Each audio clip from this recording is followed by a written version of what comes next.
नमस्कार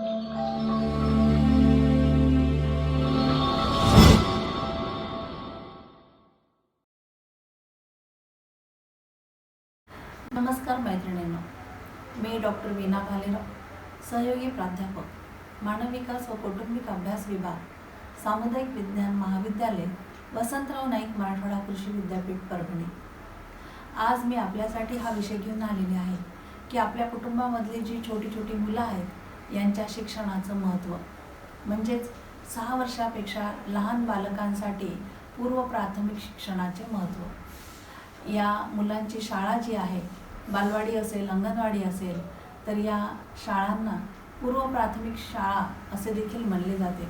कारण की प्राथमिक शाळा म्हणजे पहिलीपासून सुरू होणारी शाळा आणि त्या आधीचं शिक्षण हे अतिशय महत्त्वाचं आहे, हे मला तुम्हाला सांगायचं आहे. कारण की 6 वर्षाच्या आधीची जी बालके आहेत त्यांचा विकास अत्यंत झपाट्याने होत असतो. विशेषतः त्यांचा बौद्धिक विकास, भाषा विकास, सामाजिक विकास, भावनिक विकास आणि त्यासोबतच त्यांचा शारीरिक विकास व स्नायू विकास, हे सर्वच विकास घटक जे आहेत हे बालकांच्या या सुरुवातीच्या 8 वर्षांमध्ये जवळपास 80% वाढतात किंवा 80% विकास त्यांचा होत असतो. आणि या काळात जर त्यांच्याकडे योग्य लक्ष दिलं गेलं तर त्यांचा हा विकास साधणारा जो आहे तो चांगल्या प्रमाणात साध्य होऊ शकेल. बऱ्याच वेळा मी समजू शकते की तुम्हाला गावोगाव फिरायचं असतं, या गावावरून दुसऱ्या गावावरती जिथे ऊस तोडच काम चालू असेल, जिथे भेटेल तिथे जावं लागतं.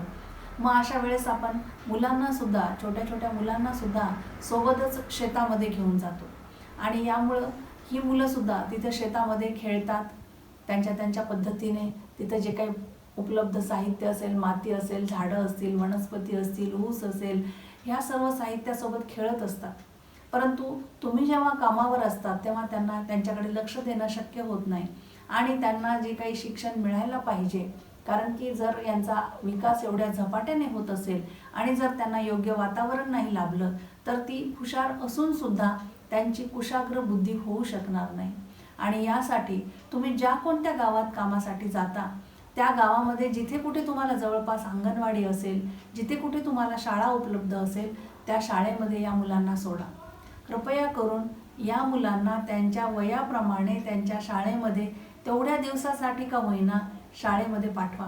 कारण की शेतामध्ये जेव्हा ती तुमच्यासोबत असतात तेव्हा तुम्ही त्यांच्याकडे लक्ष देऊ शकत नाहीत. बरेचसे आईवडील हे शिकलेले सुद्धा नसतात, त्यामुळे त्यांना त्याच्यातलं अभ्यासाचं खूप फार काही महत्त्व किंवा गंधही नसतो.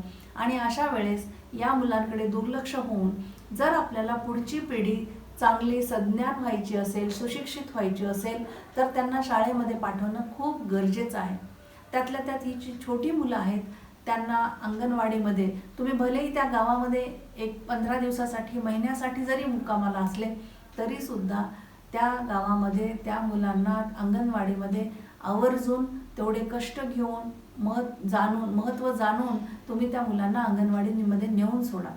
कारण की प्रत्येक गावागावामध्ये सुद्धा ऊसतोड कामगारांसाठी फिरती शाळा ज्याला म्हणता येईल किंवा तुमच्या सानिध्यात आजूबाजूला जवळपास शाळा म्हणता येईल, अशा सुद्धा काही कार्यक्रमांच्या माध्यमातून सरकार या मुलांच्या शिक्षणाचं हेळसांड होणार नाही अशी काळजी घेते.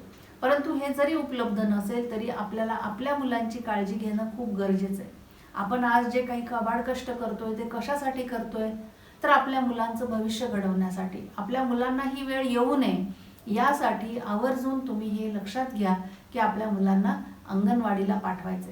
कारण की या वयामध्ये मुलांचा हा सर्वांगीण विकास ज्याला म्हटलं जातं, मी आता तुम्हाला जे काही घटक सांगितले विकासाचे, सगळ्यात महत्त्वाचा म्हणजे बौद्धिक विकास, त्यानंतर त्यांचा भाषा व बोलण्याचा विकास, हे घटक अत्यंत झपाट्याने विकसित होत असतात. जेवढं तुम्ही त्यांना चांगलं शिकवाल, जेवढं तुम्ही त्यांना पूरक वातावरण द्याल, त्या पद्धतीने ही मुलं विकसित होत असतात.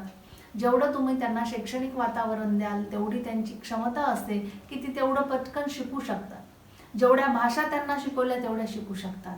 तेव्हा त्यांना शुद्ध भाषा कळावी, त्यांना लिखाण वाचनाबाबतीत काही सुरुवात व्हावी, हा उपयोग हा त्यांचा पाया पक्का व्हावा, या दृष्टिकोनातून या मुलांना अंगणवाडीमध्ये पाठवणे खूप खूप आवश्यक आहे.